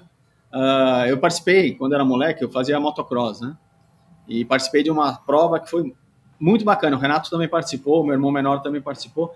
Chamava Enduro das Praias. Uma prova que era uma pista gigante de 10 quilômetros, que passava pelas dunas, passava na areia e passava no meio do mato. E aí lá tinha o paraguaio, alguns outros pilotos profissionais, né? O Gini Fireball. Isso aí eu acho que não. Mas tinha outros pilotos profissionais e era uma inspiração. O próprio Thiago Rebolo, virei fã dele agora também, porque ele conseguiu fazer outro Canal da Mancha, né? Eu tenho acompanhado, até troquei algumas mensagens pelo WhatsApp com ele recentemente. E por que essas pessoas? O que você admira nessas pessoas? O cara lá do Paraguai, do Enduro, ou um Thiago Rebolo? Determinação, foco, né? Eles são pessoas que focam. O próprio Mike Tyson, né? Que voltou agora com 50 e poucos anos também. Ele fez uma aparição, né? Acho que ele vai fazer agora mais uma, se eu não me engano. Né? Então são pessoas que são bem determinadas, né? Conseguem cumprir aquilo que almejam Então, bem importante. Agora, recentemente, né, o próprio piloto lá de Fórmula 1, que acabou não sendo campeão esse ano, agora é 2021, mas já é 7 vezes campeão do mundo. O Lewis Hamilton. Isso, e agora vai tentar a 8ª posição, né? Um piloto que não era um piloto tão conhecido e já vai bater o Schumacher, que era inimaginável alguém superar o Schumacher. Esse cara vai superar o Schumacher. Não tenho dúvida que ele vai ser octacampeão aí mundial e vai reverter esse último ano que não foi tão bom para ele. Foi a melhor corrida da minha vida que eu assisti, foi essa última que ele perdeu por detalhes. Né? Você é fã de automobilismo? Gosto também. Legal. Tem especial com pilotos aqui no Endorfina, depois eu vou te falar. E o último que eu gravei agora foi com o Luciano Burti. Cara, qual o melhor conselho que já te deram na vida, assim, que você pode lembrar e que eventualmente até você está passando no livro? Eu estou passando no livro uma frase que é muito importante: isso também vai passar. Isso também vai passar. Isso é importante, é verdade. Seja bom ou seja ruim, isso também vai passar. Vou até relatar uma pequena história em relação a isso, que está no livro, inclusive. O rei Salomão contratou uma pessoa para fazer um anel para ele de ouro, que tinha que ter uma mensagem muito importante dentro, para lembrar momentos bons e momentos ruins. Aí a pessoa que ia fazer o anel, né, o Orives lá, ficou muito preocupado, como que eu vou fazer e tal. Se eu não fizer uma frase boa, o cara vai me decapitar, vai me matar, porque ele quer um relógio, ele quer um anel que tenha uma frase que lembre dele momentos bons e momentos ruins. Aí ele conversando com outro sábio lá na época, eu falo, isso também vai passar. Então, tanto em momentos bons como em momentos ruins, você tem que estar pensando que isso também vai passar, né? Então você tem que surfar a onda dos momentos bons e pensar nos momentos ruins, achando que, tendo a certeza segurar que vai passar. Firme, né? E esperar passar. E 2020 foi isso, né? Eu me apoiei muito nisso, porque passou. Não passou totalmente, mas amenizou bastante. Cara, eu não posso deixar de perguntar, né, cara? E aí, qual que é o próximo desafio? Tem lá o Canal da Mancha, um dia, quem sabe? Um dia, quem sabe. E o Thiago Rebolo pode conversar bastante com você sobre isso. Eu já gravei com a Martinha Iso também, que é uma professora de educação física que eu conheci na antiga Fórmula, hoje Bodytech. Ela também atravessou o Canal da Mancha. E ela vendeu carro, ela se endividou toda, porque era uma coisa... E ela tem uma história... mais ou menos similar à tua, assim. Ela era da natação, depois ela parou, se afastou por muitos anos e resolveu voltar com 30 e poucos anos e acabou resolvendo voltar para atravessar o Canal da Mancha e ela conseguiu e já atravessou algumas vezes, inclusive em revezamento e tudo mais. Mas eles são pessoas que tiveram que, enfim, né, que tiveram que se planejar muito para conseguir juntar os fundos, os recursos para poder atravessar o canal. Então fica a dica aí pro ouvinte e para você. E se você quiser eu te conecto com o Rebolo, você já tá falando, mas com a Martinha também, se você quiser eu te conecto com ela. Agora, tirando o Canal da Mancha, que é o sonho do sonho Olimpo aí, né, por conta também não apenas do desafio, da envergadura do desafio, mas por conta dos custos, o que você tem aí para 2022, para 2023, ou que não seja ainda com uma data marcada que você gostaria de fazer? 2022, meu objetivo é continuar fazendo travessias, né? Disputar o Campeonato Brasileiro de Travessias, porque aí vai me proporcionar a oportunidade de voltar a nadar com meus amigos lá de Maceió, vai me proporcionar ir até Floripa, nadar com meus amigos de Floripa também, nadar no litoral de São Paulo e viajar pelo Brasil. Tem provas em Salvador também, então é uma forma de eu me conectar com as pessoas que eu já conheço e poder continuar disputando aí, não profissionalmente, mas amador, disputando alguns títulos aí, que seja terceiro lugar, segundo lugar, primeiro lugar, o ideal, mas eu sei que tem uns caras muito fera aí em termos de natação master, né? Então, continuar competitivo Legal. E focando... saudável e competitivo, né? E ter uma boa saúde. O principal é ter uma boa saúde. Uma frase que desde moleque eu sempre gostei, bem sana in corpore sano, né? Então, eu acho que isso aí é um ditado muito importante para a gente levar para a vida. Legal. Cara, e para terminar, o Fernando, os teus filhos mais velhos, a Chloe e o Nicolas, leram um livro? Como é que foi, assim, esse encontro, esse debate? Ou não sei como é que vocês se ouve aí um dia que você falou, cara, leia um livro e eu quero sentar com vocês pra gente conversar um pouco, ou isso tem sido de uma maneira, assim, orgânica, paulatina e tal. O que eles aprenderam? Eles não leram um livro ainda? Essa pergunta é boa, mas nem minha mulher leu o livro ainda, ela tá lendo agora. E vai causar, um dia ou outro vai causar um estresse, porque tem uns capítulos que eu falo de relacionamento entre marido e mulher, tal, vai causar alguns estresses. Tem algumas dicas que eu falo pra mulherada, não faça isso que vai dar problema, o homem pensa de outra forma. Eu já até alertei ela. Por enquanto eu não dormi no sofá, mas pode ser que uma noite ou outra eu durma no sofá. Porque durante... Você não debateu com ela, principalmente esses assuntos mais polêmicos? Não quis. E você não ia mostrando para ela à medida que você ia avançando nas páginas? Não quis. Quando eu terminei, eu passei para ela o arquivo no Word, ela começou a ler e tal, mas devido ao tempo, outras coisas, ela acabou não lendo. O meu pai, que foi grande incentivador, por ser advogado, né, como você falou, que já escreveu muito na vida, eu comecei e falei, pai, o que você acha disso e tal? Você acha que tem futuro eu escrever isso? Ele falou, não, bem bacana o estilo do livro que você está escrevendo, tem um pouco de, entre aspas, autoajuda, um pouco de meta, fala sobre outras coisas. Aí ele falou, bem bacana. Aí eu fui passando para ele alguns trechos do livro, à medida que eu ia escrevendo. Ele falou, vai escrevendo sem preocupação com o português, com a correção ortográfica e tal. Vai escrevendo o que você acha. Aí eu fui escrevendo, ele foi incentivando. Eu falei, opa, meu pai, que é um cara super culto, que já leu muito, já escreveu muito, se ele está aprovando, então vamos embora. Aí foi um grande incentivador. Aí depois disso, eu falei, vou escrever.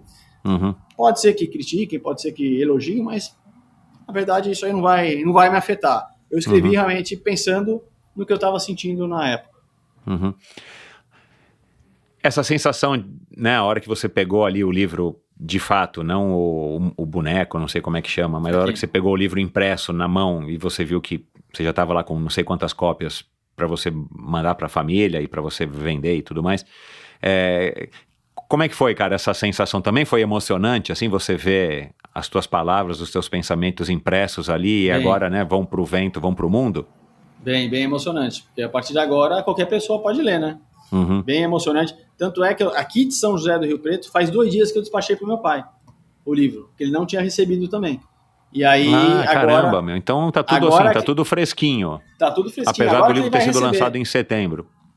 Porque ele lançou, mas é um pré-lançamento, né? Então a editora... Tem que vender uma quantidade X de sei lá, pré-venda para que aí possa rodar na prensa o... Felizmente, em uma semana eu bati a cota. Eu tinha que bater em um mês, em uma semana eu bati. Lógico, envolvi todos meus amigos do exército, envolvi meus amigos do esporte, amigos do colégio. Legal. Comprar, tá? Então foi bem bacana, eles compreenderam a importância disso, porque eu tinha que bater a cota, não é nem pelo valor, é para ter uma tiragem e tal. Claro, você não vai ganhar dinheiro com o livro, né? Você quer que o livro se torne viável para a editora, para que mais pessoas possam ter acesso a ele. Vai sair na versão, digital? E-book, vai sair na versão e-book, já vai sair agora. E assim que tiver, eu já comunico no meu Instagram. Posso divulgar até o Instagram aqui? Claro, já fala onde é que ele está à venda, né? Tem o site da livraria, tem o Amazon e tem o site da livraria, 500 km 2020, né? 500 km 2020, né? 2020, que é o Instagram, lá tem todas as informações, se quiser. Tudo numeral, né? 500 km 2020. Então, legal para que as pessoas possam seguir, entrar em contato com você, né? Ou para fazer um comentário, para ver onde é que está disponível, se está achando, se não está achando. Estou aberto aqui. E lá eu tenho postado muita coisa. Acabei comprando uma GoPro, né? Tem feito muita filmagem das travessias. Você faz uns videozinhos. Você entrou nessa onda, cara, com 50 e poucos anos? Entrei, sem vergonha nenhuma, viu? Que bom, cara. Nenhuma. É isso aí, cara. É isso mesmo, cara. Se a gente não se modernizar, a gente vai ficar para trás, cara. Um amigo meu até que é do marketing falou, pô, você precisa começar a divulgar. Eu nem tinha Instagram, pra falar a verdade. Eu tinha um que eu não usava. Você precisa começar a divulgar o livro no Instagram. Então eu comecei 50, 100, 200, 250 seguidores, e aí o negócio vai crescendo um pouco. Uhum. E aí eu comecei a postar um monte de vídeo, eu nadando, vídeos da natação, dos treinos, eu lá no meio do mar, lá falando. Legal. Então foi bem legal. Lá em Maceió tem uma piscina natural, eu mergulhando com os peixes, porque nadava 2 quilômetros, nadava 2 quilômetros, chegava numa piscina natural, depois voltava, então dava 4 quilômetros, só de treino. E a GoProzinha aguenta bem. Cara, agora para acabar mesmo, assim, quem que você acha que é o público que vai curtir esse livro, se você puder traçar aí um perfil mais estreito, né? Eu sei que é para todo mundo, né? Quem quiser ler, sabendo ler, vale a pena ler. tem muitas coisas interessantes no livro, pelo que você falou, já estou aqui super curioso. Mas assim, se você tivesse que delimitar assim, um perfil de público que você acha que mais vai curtir, que tipo de público que seria? Eu acho que quem vai mais curtir, assim, que vai se identificar muito é quem faz esporte, né? Uhum. Seja esporte, seja corrida, seja triatlon, seja natação, até um esporte que não tem nada a ver, seja esgrima, qualquer esporte, a pessoa vai se identificar, porque tem metas para serem cumpridas, né? E quem faz esporte sabe as dificuldades de conseguir treinar, trabalhar, ter filho, cuidar da casa, tudo isso, e não deixar o esporte de lado. Que dá preguiça. Que é dificílimo, cara. A verdade, a gente acaba conseguindo, mas assim, cara, somos privilegiados, porque a gente sabe que isso é dificílimo para a maioria das pessoas, né? Sim, recentemente eu tava acordando todo dia às 5h20 para treinar. Se eu acordar às 5h20, eu trabalhava das 7h30 às 8h30 da noite. Hoje você me mandou mensagem às 4h30, né? Por coincidência, eu tava olhando no WhatsApp para ver se meu amigo ia pedalar. Falei, nossa, o Castanho já foi nadar, e eu pensei que ele tá nadando no mar. Eu falei, não, putz, peraí, ele tá em São José do Rio Preto. Mas por coincidência eu falei, não, vou ter que resolver minhas coisas rápido, que aí durante o dia eu tenho o dia inteiro tranquilo para isso aí. Para resolver as coisas que foram. O livro caiu, mas tá aqui. Então é isso, qualquer pessoa que gosta de esporte e também quem gosta de desafio, né? Seja profissional, metas profissionais, como atingir uma meta profissional na sua empresa, tudo isso tem bons relatos no livro. Show. E tem histórias divertidas do dia a dia também que aconteceram. Perrengues, coisas que acontecem. Legal. Cara, parabéns aí por essa empreitada. Talvez maior ainda pela empreitada de transformar um desafio pessoal num projeto de um livro, né? Mas também por ter conseguido manter aí no meio da pandemia esses 500 quilômetros aí para uma pessoa de novo, né? Já passaram por aqui pessoas que nadam isso em 2 semanas, 3 semanas, ou mais ou menos isso. Mas não são atletas, mas são atletas profissionais, não são pessoas como você que tem que manter uma vida normal, entre aspas, mas sempre com esporte ali num pilar importante. Então, parabéns por tudo isso. Fernando, vou colocar no post do episódio de hoje os links para o teu Instagram. Peço aqui já para que as pessoas entrem em contato com você, que depois de lerem o livro ou para tirarem uma curiosidade, mesmo que seja aí para falar sobre meta, sobre trabalho, enfim.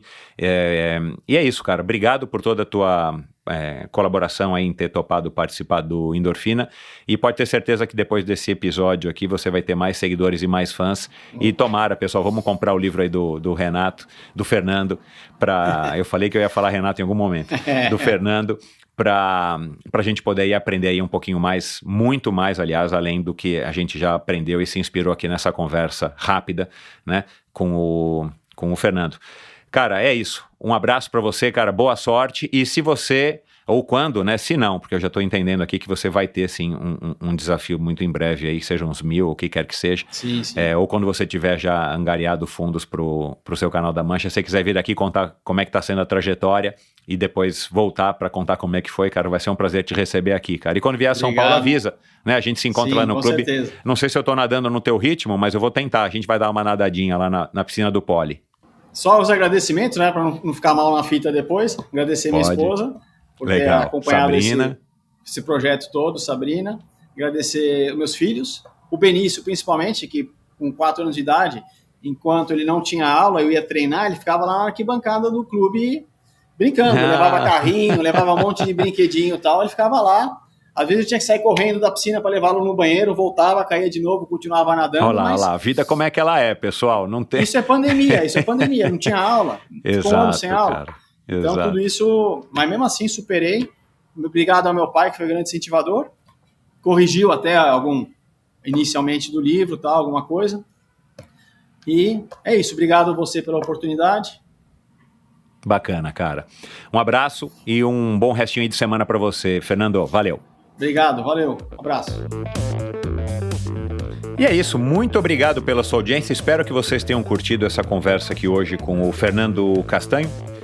Um cara comum que se propôs a um desafio super interessante, né? E um desafio de fato para quem é uma pessoa comum, não é um mega atleta, aí como tantos que a gente já recebeu aqui no Endorfina, mas e que tem uma história bem legal com o esporte.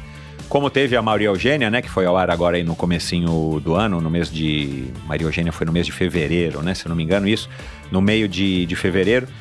E outras pessoas que já passaram pelo Endorfina, mas já lembrando aqui, né, de pessoas que nós conversamos aqui no Endorfina e que a gente citou aqui, o Fernando Zogaib, que foi ao ar aí faz pouco tempo, o cara que também escreveu um livro, 50 Sábados, e que pedalou através do Brasil. Eu não falei aqui com o... acabei esquecendo, cara, de falar com o Fernando sobre o André Koch, que criou o Quilômetro Solidário e que se propôs ao desafio de correr 1.000 quilômetros lá na Praia da Baleia durante a pandemia, depois de ter ficado desempregado. Praia da Baleia é uma praia bem legal para correr aqui no litoral norte de São Paulo. A gente falou aqui do Edmundo Foschini, da Martinha Iso, de Thiago Rebolo, todas as pessoas aí que são super campeões aí de maratonas aquáticas, de travessias, o Thiago no Thiago um episódio bem mais recente agora também no comecinho de fevereiro, logo antes da Maria Eugênia, e a Martinha Iso atravessaram o Canal da Mancha. Se você curte o Canal da Mancha, se você curte natação, já passaram por aqui Djan Madruga, já passaram por aqui Samir Barel, que atravessou, Aderbalde Oliveira, que atravessou o Canal da Mancha, vai passar por aqui o Alain Viana, quem mais já passou por aqui? A Mariana Chevalier, não posso esquecer, a brasileira mais nova a atravessar o Canal da Mancha, Ana Mesquita, que foi a primeira brasileira a atravessar o Canal da Mancha. Enfim, tem bastante história aqui se você curte natação. E a Poliana Kimoto, que não atravessou o Canal da Mancha, mas foi, né, medalha aí de bronze na Olimpíada do Rio de Janeiro. A Bettina Dorscheider, que também é uma atleta olímpica aí da natação, de maratonas aquáticas e de piscina. Enfim, muita gente bacana já passou aqui pelo Endorfina Podcast. Luiz Lima, bom, eu não vou terminar de falar nunca, porque já foram muitos, eu também vou esquecer. Mas, vamos lá. Bom, escrevam pro Fernando, tenho certeza de que ele vai curtir. Comprem o livro dele se vocês querem se aprofundar um pouco mais aí nisso que ele acabou de demonstrar aqui pra gente. Eu aconselho, porque é um cara super inteligente e vivido e com uma história aí, enfim, como eu falei aqui agora, esse desafio dele é muito bacana para uma pessoa comum e ainda mais em pandemia, em ano de pandemia, o cara teve aí a coragem de manter a meta dele e eu tenho certeza que pode inspirar e ensinar muitos de nós. Bom, endorfinabr.com, esse é o meu site, onde você encontra todos os episódios do Endorfina, links para todos os episódios, para as redes sociais, para assuntos conversados no episódio de hoje e todos os outros episódios. Lá também você encontra um link para o meu canal no YouTube, onde você vai poder assistir a esse episódio, se o YouTube é o que te agrada, onde você encontra link para o meu canal no Instagram, minha página no Instagram, meu perfil, perdão, no Instagram, onde você pode assinar também através do site a newsletter. Toda sexta-feira eu envio um e-mail com assuntos que eu acho que são relevantes de serem compartilhados, com reflexões sobre os convidados ou o convidado da semana. E lá também no endorfinabr.com você pode apoiar financeiramente esse projeto, por que não, né? Você já paga o Netflix, você já paga o Spotify, você já assina o jornal. Se você pode, tem interesse e está se inspirando e aprendendo coisas aqui com os meus convidados, a sua ajuda é muito bem-vinda, então sinta-se super à vontade. A partir de R$20 você já pode contribuir com esse projeto e, claro, a sua ajuda é muito bem-vinda e de quebra você ainda pode ganhar aí produtos super legais que eu crio com exclusividade para vocês que decidem apoiar o Endorfina. É isso, pessoal. Muito obrigado pela sua audiência. Até o próximo episódio do Endorfina. Um abraço e juízo. Tchau. Você conhece a Bovem? Há mais de uma década, a Bovem gerencia projetos e negocia a entrada de novos clientes no mercado livre de energia. Com uma equipe experiente, a Bovem se compromete com os bons resultados, atuando através de escritórios espalhados pelo Brasil. Descubra as vantagens de ser livre e saiba se a sua empresa também pode ingressar neste mercado. Seja livre, fale com a Bovem. Bovem, energia que inspira. Visite bovem.com.br e siga a Bovem no Instagram no @bovem_energia. Obrigado por ouvir esse episódio do Endorfina. Acesse o endorfinabr.com, vá no post do episódio de hoje para conhecer um pouco mais sobre o meu convidado e alguns assuntos abordados em nossa conversa. Lá você ainda encontra todos os episódios do Endorfina. Siga o Endorfina BR no Instagram e confira imagens inéditas e inusitadas dos meus convidados.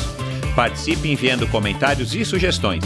Se você curtiu, colabore assinando o Endorfina no seu agregador de podcasts preferido e compartilhando com seus amigos.